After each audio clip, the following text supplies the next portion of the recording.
Hey guys, this is Jason, and today I am reviewing all of Season 1 of The Last of Us, a new HBO Max series with all 9 episodes written by Craig Mazin of Chernobyl fame, and is based upon the very famous PlayStation game, The Last of Us, which came out in 2013. That was 10 years ago. Oh boy. After a global pandemic destroys civilization, a bitter and hardened survivor named Joel, played by Pedro Pascal, has to take care of this preteen girl named Ellie, played by Bella Ramsay, and she is supposed to be humanity's last hope because she is the only one that has gotten bitten by one of the infected but not turning into one of the infected. If you guys didn't know, I am a gamer. I do like to play some video games from time to time, even though I'm more of a movie guy. I do at times find myself playing some video games during the weekend. And of course, I love the original Last of Us game. It has really good gameplay, incredible graphics, and great characters that got me invested. And it's one of those games for me that felt more like a movie and less than a game. Not a huge fan of the second game. It had incredible graphics and a fun gameplay, but the story just had some risks that didn't always work for me. It just made me go, why did they do this? I mean, if you played the game, then you know what type of risks I'm talking about. And now we have a TV series based off of it with Neil Druckmann, the creator of those games, as a part of it, as well as Craig Mazin, the writer of all 5 of the episodes of Chernobyl, is a part of this as well. And Craig Mazin also has a pretty interesting filmography. I just want to point this out quickly. Like, he also wrote spoof movies and comedies like Scary Movie 3 and 4, Superhero Movie, Identity Thief, and Hangover Parts 2 and 3. And that's pretty interesting to know, and now he's known for making both Chernobyl and The Last of Us series. I was still curious about watching this because of my love for the first game, and Chernobyl is a really good miniseries. Please watch it if you haven't yet. And I was hoping that this would be faithful to the original game and actually be great, and not another one of those bad video game based movies, or in this case TV series, that turns out to be really terrible, and most of them have not been pretty good, even though there have been some that have been doing pretty okay with shows like Arcane and Castlevania, as well as movies like Sonic the Hedgehog and Detective Pikachu. Gratefully, this show is what I was hoping it was gonna be. Thank God it's not terrible. It felt like the original game, and it felt like its own series as well. With Joel, you get to understand why he's so bitter all the time in front of everyone, especially having nothing to do with this organization called the Fireflies.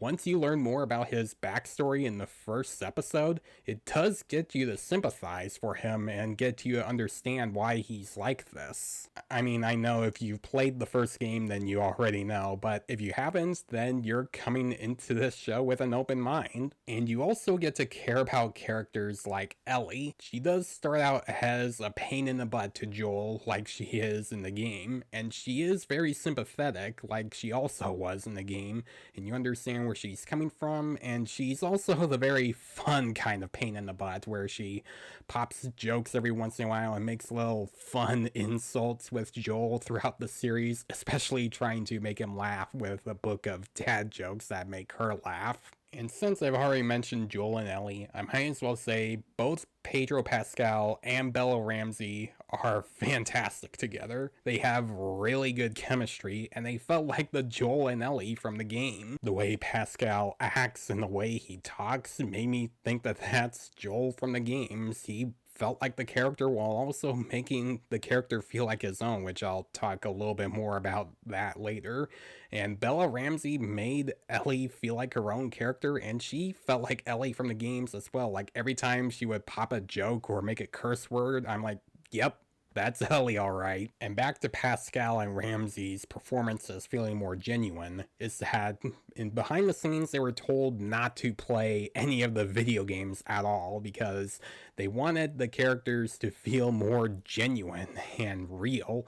And I think that really worked for this series, and their chemistry really does feel genuine and real. Another highlight I want to point out is the cinematography. This is a beautifully shot movie with shots of trees and real locations, and it's definitely gives the atmosphere from the game really well. And it's also pretty haunting and chilling at times with certain shots. Like there's this one shot of a character looking for something in the bookcase, and if you look in the left side of the screen, you can see an old lady twitching in the background, and that is supposed to be the start of the whole infected pandemic happening, and that is a really chilling shot. It really stuck in my head ever since I watched the first episode earlier this year. Another thing I want to praise is the production design. It has really good sets and makeup, as well as practical makeup on the clickers. Yes, the makeup that they wear in this series is practical, and it really surprised me when I first found out about that. And it looks really good. They look like the clickers from the game, and they still look and sound pretty terrifying. You can tell that they were trying to make this be true to the original video game while also being its own series, and I think they nailed that because that's pretty hard for most video game based movies and shows to do, because they would end up feeling like soulless shot for shot remakes of those games and not really work at all. But gratefully, this one is probably one of, if not the best version of that, because it understood how to pay homage to the original game, and it wanted to be its own series by adding a few changes. Speaking of those changes, let's talk about those for a moment. Like, there are new characters that aren't in the original game that are in this series that are not only supposed to develop Joel and Ellie a little bit more as characters, but they're also there to show how the other characters had to deal with this whole pandemic and how it messed up their lives. Like, for instance, there's this one episode that barely focuses on Joel and Ellie, and it focuses on Nick Offerman and this other character, and you see what their lives go through after the whole pandemic happens, and you see how they meet. And that is a pretty sad episode, by the way, like a very tragic episode, and a really good one. It kind of felt like a spin-off short film in a good way. And I know most people have kind of got caught off guard because of this episode and maybe got put off by it because they think it kind of detracts from the rest of the series. Now, do I think this detracts from the series? No, because I think it fits very well into the series, and it's supposed to show what the characters had to go through from this terrible event and what they had to go through afterwards. The Last of Us is a great video game series with great acting from the two main leads, as well as their great chemistry, really good cinematography that showed a good atmosphere that felt like the games, really good practical sets and makeup, and really good production design and changes that I actually liked. If you're a fan of the original game, I strongly recommend watching this series on HBO if you have an HBO account.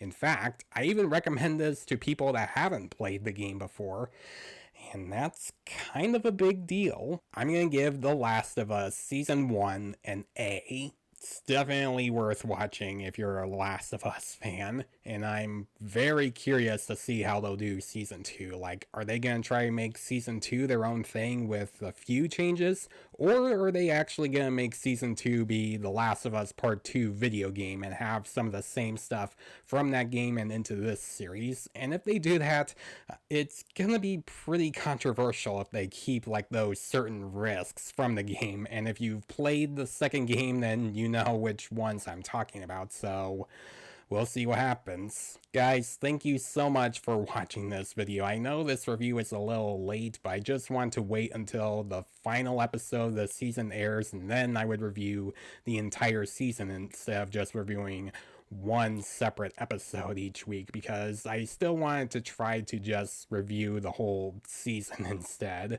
So hopefully you still enjoyed this review. And I guess that's one Pedro Pascal series I finished reviewing, and I have another one that will be coming out pretty soon after season 3 of The Mandalorian comes out, so look forward to that. Guys, again, thank you so much for watching this review, and let me know what you think of this series in the comments below if you've watched it already. Like, did you think it's a masterpiece, or did you think it's a downgrade compared to the game? Let me know in the comments below. And as always, if you liked this review, please leave a like and subscribe to my channel so you don't miss a thing. Follow me on Facebook, Twitter, and Instagram. Thanks for watching, guys, and I'll see you in the next one.